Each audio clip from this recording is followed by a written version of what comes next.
satisfação a ninguém, muito menos a um ministro, Candidata, sério ou não. A Miriam Leitão tem mais uma pergunta a fazer. Pois não.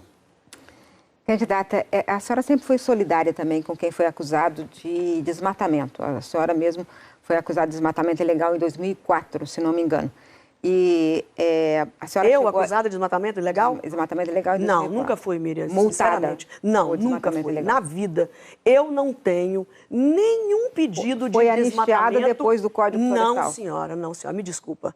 Eu nunca entrei com um documento em qualquer órgão ambiental pedindo licença para desmatamento. Você está equivocada. Jamais eu pedi alguma licença. Não porque seja contra, porque no Código Florestal, mesmo antes de ser mudado, de 1965, ele já tem um artigo, e não foi alterado, que permite legalmente alguém pedir desmatamento. Então, eu estou dizendo que eu nunca pedi por uma simples falta de necessidade, porque eu poderia ter pedido sim, como todo produtor rural que se encaminha e desmata. Mas eu, no caso, coincidentemente... Então a senhora não fez, mas a senhora sempre foi solidária. Não, a senhora eu sou sempre solidária. defendeu. E mais do que isso, a senhora sempre teve uma relação muito conflituosa com os ambientalistas e disse uma vez ao The Guardian que isso era elogio. Da mesma forma que você me diz solidária aos produtores rurais, minha pergunta, e você é sempre solidária radicalmente aos ambientalistas, sem dar oportunidade aos produtores de conversar. Não, a senhora está enganada, porque eu visito bastante os produtores, os bons. Os bons produtores têm muitos. Então você deve me achar uma produtora terrível, porque enquanto fui presidente da CNA por 6 anos, eu já cheguei a implorar audiências com você para explicar nosso lado. Eu gostaria de fazer a minha pergunta. Claro que sim, você está me colocando em xeque, eu também quero perguntar para você por que não permitiu. Pois é, eu não sou candidata. A senhora é candidata, então aí eu faço a pergunta. O fato de ser candidata, Miriam, eu posso perguntar? Não lhe dá o direito de fazer perguntas tão fortes e tão assintosas e eu ter que ficar em silêncio. Você me desculpa. Não, aí você chega na hora tem a autoridade de ser uma pessoa da Rede Globo, muito bem respeitada no país, a senhora não me deixa mas perguntar. não lhe dá o direito de me afrontar. Eu tenho não estou o direito afrontando, de responder. eu estou fazendo uma pergunta. Não só porque é uma pergunta. Porque a senhora, isso sempre foi uma dúvida em relação à senhora. Você disse que eu sou solidária a quem desmata. E eu disse que você sempre foi solidária aos ambientalistas de forma muito A senhora disse, na entrevista ao The Guardian, que crítica de ambientalista é elogio. A senhora gosta disso, acha que isso aí prova que a senhora está no caminho certo. O caminho certo seria, então, o desmatamento. Agora, eu queria saber o seguinte, o que se pode esperar do governo Ciro se vocês forem eleitos na área ambiental, com essa sua relação tão conflituosa com o meio ambiente?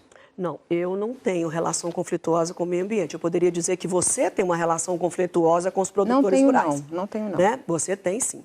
Então, o que eu quero dizer ao povo brasileiro é que vocês fiquem muito tranquilos, porque os produtores do Brasil, quando nem se imaginava essa discussão de meio ambiente, Heraldo, era uma discussão muito nova que ainda está na primeira geração discutindo esse assunto. E graças a Deus que com as pesquisas da Embrapa, que nos ajudou muito a aumentar a produtividade, nós, sem imaginar que estamos fazendo bem ao meio ambiente, Gabeira, com toda franqueza, nós deixamos de desmatar 3 tantos do que é desmatado hoje. Por quê? Porque se nós estivéssemos produzindo hoje a mesma quantidade com a tecnologia da década de 70, nós teríamos que desmatar 3 vezes mais a área do Brasil. E, sinceramente, não fizemos isso pensando no desmatamento, porque ninguém nos questionava nessa época. Nessa época ainda, Heraldo, na década de 60,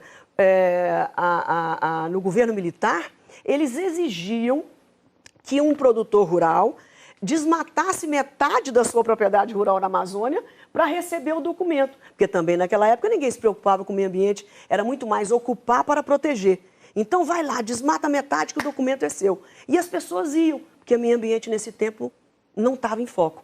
Então eu quero dizer com isso que a Embrapa, nós somos devedores eternos da Embrapa, porque ela nos ajudou a fazer o bem, não só para a produção de alimentos, balança comercial, exportação.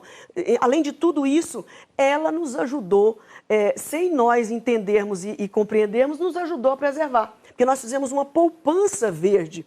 E se você pegar o que variou da década de 70 até hoje, em quantidade de terra, comparando a produtividade, o que nós tiramos de mais milho, mais soja, mais algodão, mais carne do mesmo hectare, foi uma coisa fabulosa e que lá fora o estrangeiro, os estrangeiros não compreendem o que foi que nós fizemos. É justamente esse gigantismo e esse poder de inovação e tecnologia que fez com que o Brasil fizesse a diferença. Conclusão.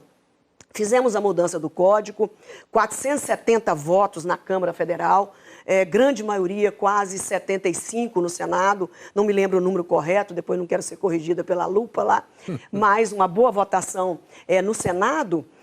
E conclusão, o que nós tiramos de tudo isso? Quando nós aprovamos o código, vocês podem pegar todos os meus discursos, eu dizia em verso e prosa, o Brasil preserva 61% dos seus biomas nativos. Aí mudamos o Código Florestal, fizemos o CAR com a concordância do setor agropecuário, país nenhum do mundo produtor rural aceita isso. A declaração do georreferenciamento da minha propriedade rural para que o satélite me encontre e se eu vou cumprir os meus compromissos ou não. Depois disso tudo feito, quase 100% do GEO feito e do CAR, que é o Cadastro Ambiental Rural, que é uma inovação brasileira, com o apoio da ministra Isabela na época e meu como presidente da CNA e ministra da Agricultura, de muito bom grado, que nós não temos nada a esconder. Conclusão? Não é 61% de preservação, é 66%, Gabeira, dito pela Embrapa, satélite de Campinas, que fez todo esse mapeamento. Então, nós fizemos uma surpresa super agradável. Depois do CAR, nós tivemos ampliado a nossa preservação em 66%. E nós temos 30% de produção. E os americanos, o contrário. Eles têm 70% de produção e 26% de preservação. Então, nós somos o contrário dos americanos, que são os nossos concorrentes, é melhor ser citado eles, que é um país tão grande quanto o Brasil. Cristiana, a minha pergunta era sobre essa parte dos bons produtores, exatamente aqueles que preservam e conseguem aumentar a produtividade sem aumentar o desmatamento. A senhora já falou um pouco, mas eu queria saber se há como estabelecer isso como norma para que o Brasil tenha esse respeito nacional em relação